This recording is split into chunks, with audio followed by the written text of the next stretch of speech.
All right, everybody. We're live after another Browns win. They beat the Philadelphia Eagles today. And I'm George Thomas. I'm with Steve Doerschuk from the Canton Repository, Marla Ridenour for the Akron Beacon Journal, Nate Ulrich from the Akron Beacon Journal. And the Browns won a game that they should have won. The big question I have starting out, are we at a point where we got to give this defense the benefit of the doubt now after two games or no? Two solid games, especially this one without Myles Garrett.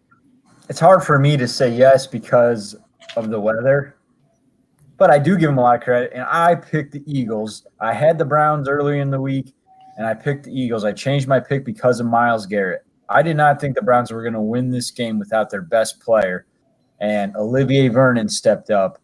Sione Takitaki stepped up. Denzel Ward stepped up.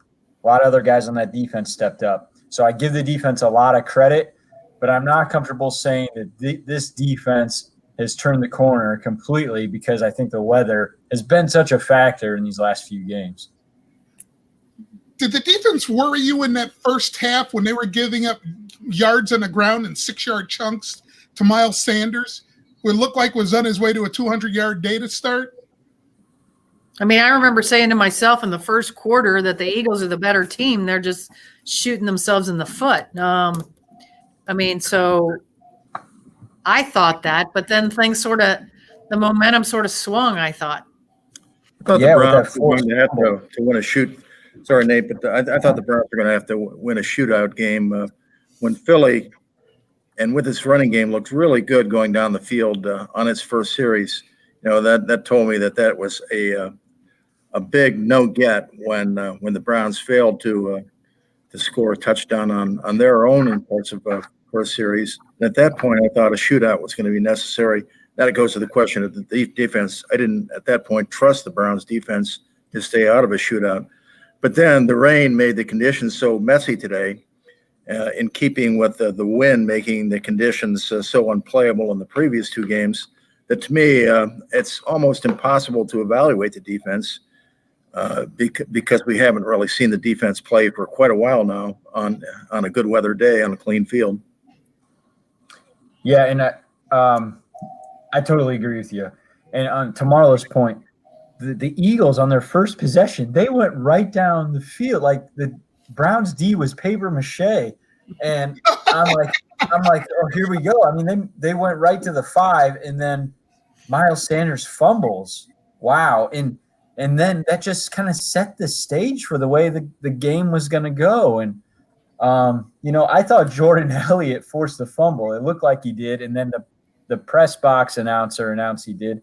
But in the play-by-play, the Browns confirmed that Malveaux was actually credited with it. So Malveaux is a practice squad guy who was elevated, Cameron Malveaux, who was elevated for this game. And he was elevated because Myles Garrett was home with COVID-19. So once again, this Myles Garrett theme is intertwined in this entire game. But bottom line is, the defense with 3 takeaways, and that one actually set the tone from a guy who, most Browns fans have never heard of.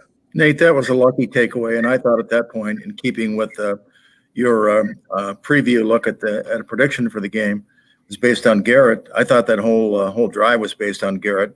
Garrett isn't just about being a really good pass rusher, which of course he is, but I think he's turned into a really good run defender. And I'm guessing that an experienced play caller, Peterson, really found some holes with Garrett not on the field.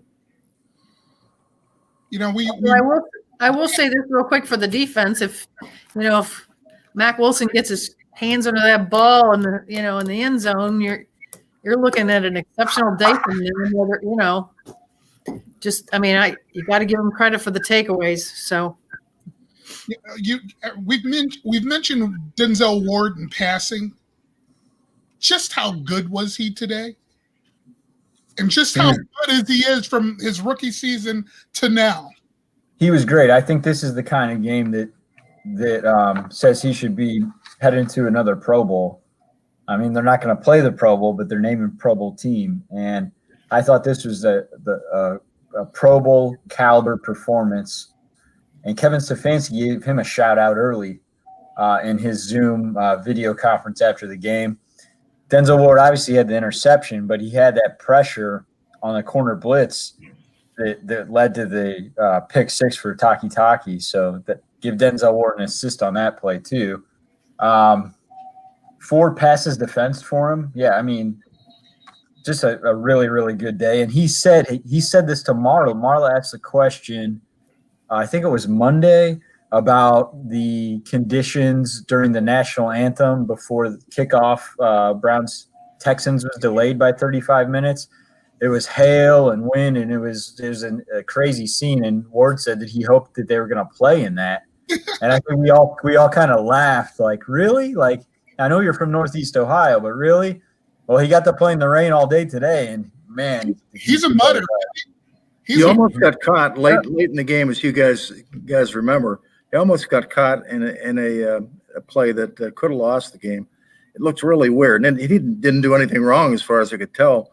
But it looked like one of your kids, Nate's, trying to guard you in your backyard. But there was this little-looking guy, Ward, taking on a huge tight end, Goddard. He had him covered really well, but he had to interfere. It was probably a good interference, a good decision on his part to get interference and prevent a touchdown. That's the only glitch that I noticed for Ward today, and it wasn't really even a glitch. He wound up stuck in one-on-one against a guy twice his size.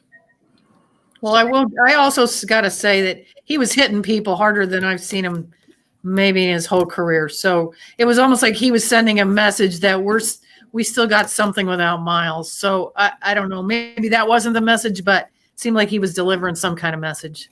I think we all view him as the second best player on the defense.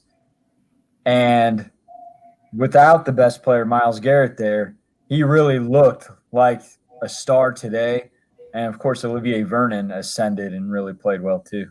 Now, see, that was going to segue into that. I mean, what happens to this defense if Olivier Vernon can maintain any semblance of what he put out today? Now, I know it's difficult with the way they rotate linemen in, but what does that do if they can? Well, then I think we're talking about them maybe turning the corner and playing really well in good weather when we can't use that as a way to say we really don't know what they are. But, you know, we have to realize, too, that the Eagles, they came in giving up a league-high 35 sacks. So it's kind of interesting. Even without Myles Garrett, you know, the Browns were still getting to Wentz. And, you know, maybe this was the game. If you're going to miss Myles Garrett, maybe this is the game to miss him because the Eagles are just going to let you sack Wentz anyway. I don't know. One of the things I noticed, though, and when you say that about the sacks, Nate, it crossed my mind both in kind of thinking this through and also in watching the game, that Wentz isn't very good about avoiding sacks. He doesn't seem to sense when something's coming from the blind side. And while I was analyzing Wentz versus Mayfield, which was one of my focuses today, that was a strong point that I noticed, that Mayfield has a lot better sixth sense about that sort of thing than Wentz does. Yeah, defensive line coach Chris Kiffin said Friday that he was looking forward to Olivier Vernon, Adrian Claiborne, Porter Gustin, without Garrett getting opportunities against a quarterback who holds the ball and gives us opportunities. Yeah. So it wasn't like blatant bulletin board material, but it was just the truth. Played out. Yeah. All right. You know, we couldn't mention the diesel truck that is Nick Chubb. I mean, that guy, it's getting to the point where you just expect him to deliver the big offensive play at exactly the right time as he did today. And with gusto, with that stiff arm. And what I didn't realize during that run, he stiff-armed a defensive lineman that probably outweighed him by like 40 pounds. Yes, he did. Defensive end Joe Ostman. And I didn't realize either. I went back and just found the replay not long ago. And he sure did. That guy's 6'3", 259. So not huge for a defensive lineman, but certainly a big guy. And he threw him with one hand and with one arm. And then Kareem Hunt, a few plays later, I had to look back. Marla can attest to this because she sits next to me, albeit socially distanced, in the press box. And I was like, "Where did he take off from the 5? Did he take off from the 5?" I looked back at that replay like 4 times because I could not believe that he took off from the 5, and he did. And he hurdled a defender. He hurdled 21, Jalen Mills, the safety, and he crash landed in the front of the end zone. And we didn't get to talk to Hunt after the game, but Baker Mayfield said Hunt was mad at himself for not getting in earlier in the game, in the first quarter, when he got stopped short on the 4th and goal. It was originally called a touchdown, but his left elbow was down before the ball had broken the plane. And Baker said he wasn't going to be denied late in the game with that fueling him. So just 2 special plays from those running backs in the same series. And, that we always seem to see something special from these guys. All right. We're going to wrap it up here, but I got one question I want quick thoughts on. Next week is Jacksonville. Given the current status of the playoff race, the Browns are in second place, a game ahead of the Ravens, I believe. Is that a must-win game? That's a weird question to ask, but is that a must-win game for this team? You could be kicking yourself for the next 10 years if you lose to the 1-9 Jaguars.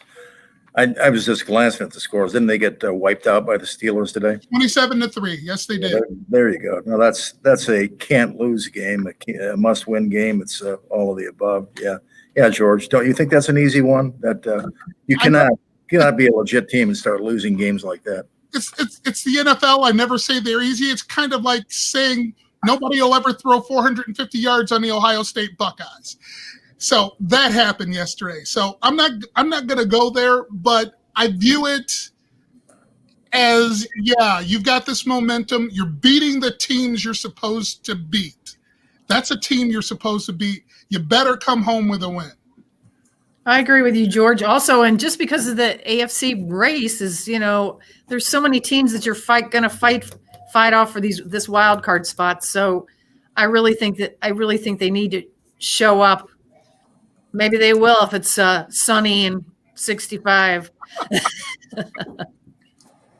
You guys said it so well. It's so tight that you can't afford to lose a game like that.